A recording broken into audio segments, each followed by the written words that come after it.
Hello everyone, in this video I'll be showing you a giant Shadow Barbarian build in patch 8 of Baldur's Gate 3. This is a fun subclass. I was requested to do this and I've actually really enjoyed making this one. So I was thinking of using the Shadow Magic Sorcerer. However, to be able to see in the dark, we have to use a concentration which breaks when we rage. So I got a cool combination using the warlock, which will be showing off here, but we're going to start off as the barbarian, which gives us the unarmored defense, adding our constitution modifier to armor class, and our rage ability having physical damage.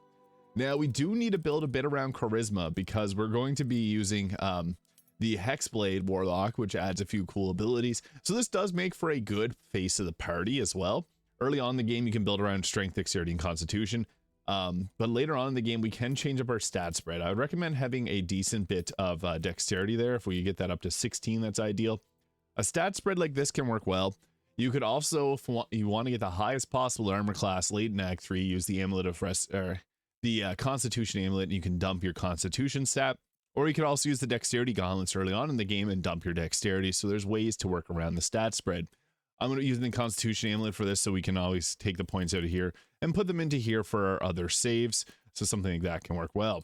So again, we'll be taking higher charisma so that we can use the Warlock to its full potential here.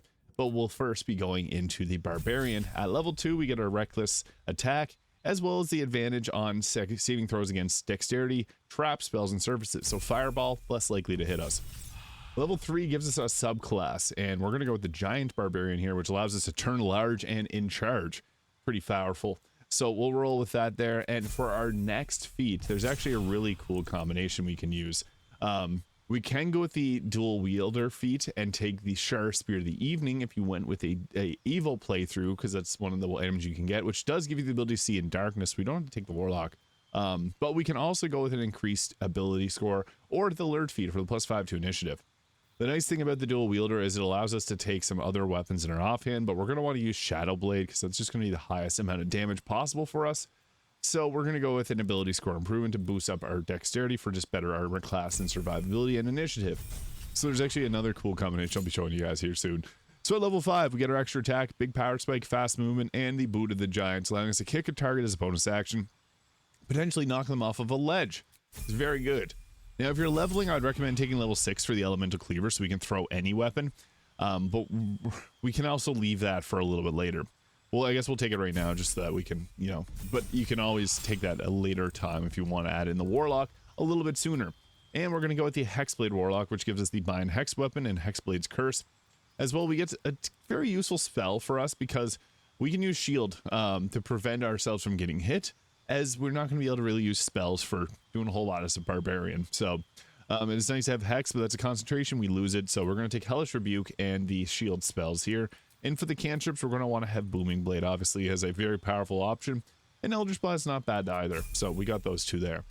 Into level 2, we also got our Eldritch Invocations, which we can use our Devil's Sight, which is the big reason we're taking this, so we can see in magical darkness. So you can shoot arrows of darkness and go hide out in them, and you can use that to give yourself advantage on attacks, and it also powers up Shadow Blade, which is really awesome. And I also recommend taking Agonizing Blast. Sometimes you can just get a pushback kill on someone, so it's always a good choice. And you can take Wrathful Smite, I guess, or the Armor of Agath. Actually, Armor of Agath is probably the best choice here. And the nice thing is you can apply that extra health to your character before you even get into a fight. At level 3, you get to take a Pact Boon. If we're in honor mode, take Pact the Chain. If you're out of honor mode, take Pact the Blade, because this will actually stack with our Warlock, or our Barbarian attack. 3 attacks, and you can get that as soon as level 10. Now, this is a big component of this. We're going to take Shadow Blade here, because this is a very powerful spell that we can also use until long rest. So we can cast this before we even go into our rage. Into level 4 here, we get ourselves another choice in cantrip. Bone Chill's nice, but also Mage Hand can be pretty useful, or Minor Illusion. And for our next level spell, I'd love to take Darkness or Hold Person. Those are 2 spells that don't really mesh with this that well. So Invisibility or Misty Step are probably the 2 best. And even Mirror Image is nice because you can create these increased armor class copies, and it doesn't require you to have a concentration on, so that can be pretty nice as well. And that lasts for 10 turns. We also get an ability score improvement here, and I'd recommend bumping up our dexterity or our charisma at this point to get higher attack rolls. You can also just go, I guess you can go kind of split here, or put all your points into charisma as well if you'd like. It's entirely up to you. Direct dexterity will give you better initiative and armor class as well, so there's some merit in taking that. So yeah, at level 5 here we get our Deepened Pact, which gives us the extra attack here. And we get another Eldritch Invocation, so we can take our Repelling Blast. And for the spell, it'll be taken at this level. Hunger for Fire, but again, we don't get to hold concentrations, so Counterspell is not a bad choice just for the defensive aspect of it. And level 6, we get our Cursed Spectre here, which is pretty nice to have. And that also doesn't require concentration, so that's a good one. And we'll just take Misty Step there for our next level spell. So, yeah, once you want to put all these things together, what it ends up looking like is terms of gear. Editor's note, if you want to throw, we're going to be taking Tavern Brawler instead. This will add our double our strength modifier to damage and attack rolls, and you can chug a strength potion and get massive amounts of damage. However, if you don't want to do this, you don't have to. It's just a way to min-max the build. So for gear, we can go with the Gloves of Uninhibited Kashigo here. If we want to do throwing attacks, this will add additional 1d4 to your throwing. However, if we don't want to, the Brain Drain gloves work fantastic. When you deal psychic damage, you apply mental fatigue for 2 turns. Pretty good of an effect, so we could go with that. Alternatively, also you can go with some of the gauntlets, like the Gloves of Dexterity, as I mentioned earlier, to increase your armor class early on in the game. Helldust Gloves will give you additional fire damage during attacks. Those are a couple other good options. Now with the Vest of Soul Rejuvenation, because this is an armor class plus 2 clothing option, that'll also give you a reaction-based attack. So this is really good to have on our character here. So yeah, we'll take that. We also got the Cloak Protection and the Mask of Soul Perception for better armor class and initiative, and also attack rolls from this. So that's a pretty solid choice there. You can also go with the Scrappy Pugilist, so your weapon and unarmed attacks do additional 2 damage when surrounded by 2 or more foes, which is likely to happen.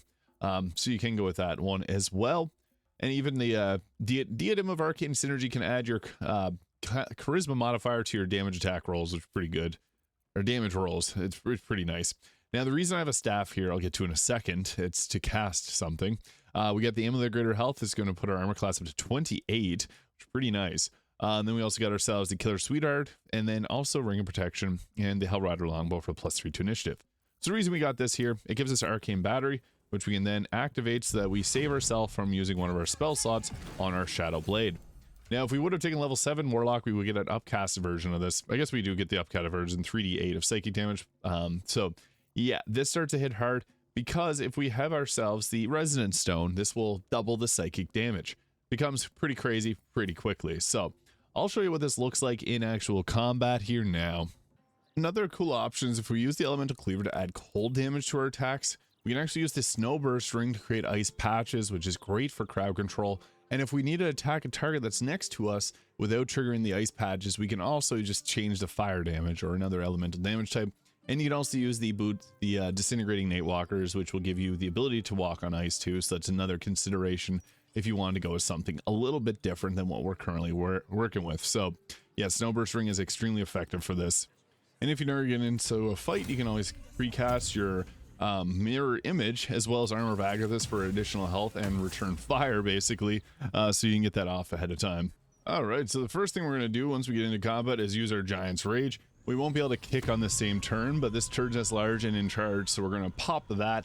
And then again, we got a 38 armor class for our Mirror Images as well. We got the haste applied to ourselves. I had someone else apply that. Then we can pop our Elemental Cleaver, and cold as like the Dark Knight. So yeah, we can pop that down, and then we get our extra cold damage on our attack. So we can start off with just a simple throwing attack here if you wanted to. We can't technically throw our Shadow Blade here, but what we can do is we can set up. If you got any void bulbs, those are nice because you can also pop that down to create some space there. We just went with throwable there. And then what we can do is, since we put on the Disintegrating Nightwalkers, we can kind of gatekeep by doing an attack here and creating that ice surface. So what we can do is, since we're so large, we can kind of body block people, and now we have to force them to move into ice if they want to make a melee attack against us. And the beautiful thing is we get that extra action. So we got our wall of ice all set up here, and then I guess we can go ahead with shooting like a darkness arrow, so we got our area to like hide out in. So you can always just pop that off against someone like that there, and then we have a darkness zone to kind of hide out in, and we're immune to being blinded. So it's pretty good. And I guess we have another attack here, so we'll just go with another melee attack against this target for another ice patch. And we also again apply mental fatigue and do a ton of damage with our attacks. So good little spot to hide out, because now they can't do a range attacks into here. They're forced to be attacking somebody else here. So that's nice, because you can kind of protect each other. And if we were to set up more darkness here, we could completely gatekeep with both darkness and ice. And you can see they're just completely ignoring where my character is. And we started our turn with a bunch of people with mental fatigue, as well as some people that are prone. So yeah, we can just go around continually attacking to further enhance our team. I always recommend going for the first person that you can see that's closest with spell casting abilities, because those are good ones to take out. So then we'll just go around the room here. The nice part is we actually have so many spells that benefit us while we're raging. Like, we still have Armor of Agathis up, we still have our Mirror Image up. Like, that 38 armor class is just nuts. So the Barbarian does benefit a lot from some of these things. 88 on that single attack there is pretty nuts. But again, all the defensive capabilities of this are incredible. So if we wanted to, we could literally just pop down another Arrow of Darkness here to fully encompass this area here. So now the enemies have to work a little bit harder to be able to get to our team. And if we wanted really safe measures, we could just completely black this out here with another Darkness Arrow. So that's the big thing about the Warlock, is you get the ability just to be able to see in that, and it messes with the enemies there, because they can try to make attacks, I guess, through the bushes there. But normally you're able to set up some zones where your team's going to be safe, and you can kind of wall them off, because they have to make it through this ice, and they also make it through the darkness, which they don't love doing. So you're going to see they're going to mostly just couple themselves here, and yeah, it's a good way for us to just completely decimate them. We also got a bonus action Blue the Giants there, which will do 19 damage, so that's pretty effective as well.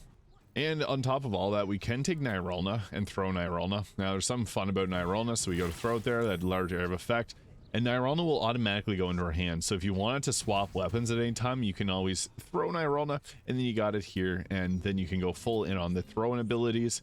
And since we're attacking from darkness, we still have advantage. It's pretty nice. And we can also make multiple throws per turn. So yeah, we'll just go with another throw there. It should be enough to take out a few more of them. And then I guess we'll go with another throw. So many actions here. And we'll hopefully take out this target here. Boom. That wasn't enough, but we can also then go with our Elemental Cleaver on this weapon. I guess I should have done that earlier to add that extra damage to it. But the nice thing about Nirelna is when you throw it, it comes back to your hand. And this target literally just walked right into our darkness, so they don't know what's up. It also gives them difficult terrain, so they're going to slowly move through our darkness, and then we can blast them just like that. So that is a Dark Giant Barbarian in Baldur's Gate 3.